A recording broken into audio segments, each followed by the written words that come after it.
ಇಂಗ್ಲಿಷ್ನಲ್ಲಿ ಹೇಳಿದ್ದನ್ನೇ ಕನ್ನಡದಲ್ಲಿ ಹೇಳ್ತೇನೆ, ಚುಡುಕಾಗಿ ಹೇಳ್ತೇನೆ.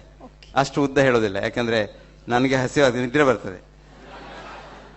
ನಾನು ಊರಿನಲ್ಲಿದ್ದರೆ 9 ಗಂಟೆಗೆ ಮಲಗಬೇಕು, ನಾನು 4 ಗಂಟೆಗೆ ಹೇಳ್ತೇನೆ.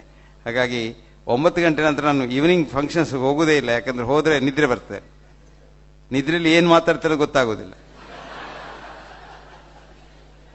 ನಿಮಗೆಲ್ಲರಿಗೆ ನಾನು ಏನು ಹೇಳೋದಂದ್ರೆ ಬಹಳ ಸುಲಭ.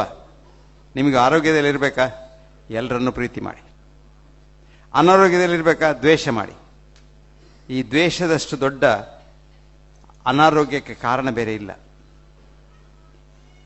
ಅದು ಆ ದ್ವೇಷವೇ ನಿಮ್ಮನ್ನು ಕೊಲ್ಲೋದು, ಆ ನೆಗೆಟಿವ್ ಥಾಟ್ಸೇ ನಿಮ್ಮನ್ನು ಕೊಲ್ಲೋದು. ಮತ್ತೆ ನೀವು ಸುಮ್ಮನೆ ಇದರಲ್ಲಿ ಕೊಲೆಸ್ಟ್ರಾಲ್ ಉಂಟು, ಇದು ಅಂಬಡೆ ಒಳ್ಳೆದಲ್ಲ, ಇದು ಪೂರಿ ಒಳ್ಳೆದಲ್ಲ, ಇದು ಸುಮ್ಮನೆ ಒಳ್ಳೆದಲ್ಲ ಅಂತ ಹೇಳಿಯೇ ಸಾಯ್ತೀರಿ ನೀವು. ಏನಾಗೋದಿಲ್ಲ. ಕೊಲೆಸ್ಟ್ರಾಲ್ ಉಂಟು. ಪ್ರೆಸಿಡೆಂಟ್ ಒಬಾಮಾಗೆ ಬೆಳಿಗ್ಗೆ 6 ಮೊಟ್ಟೆಯ ಆಮ್ಲೆಟ್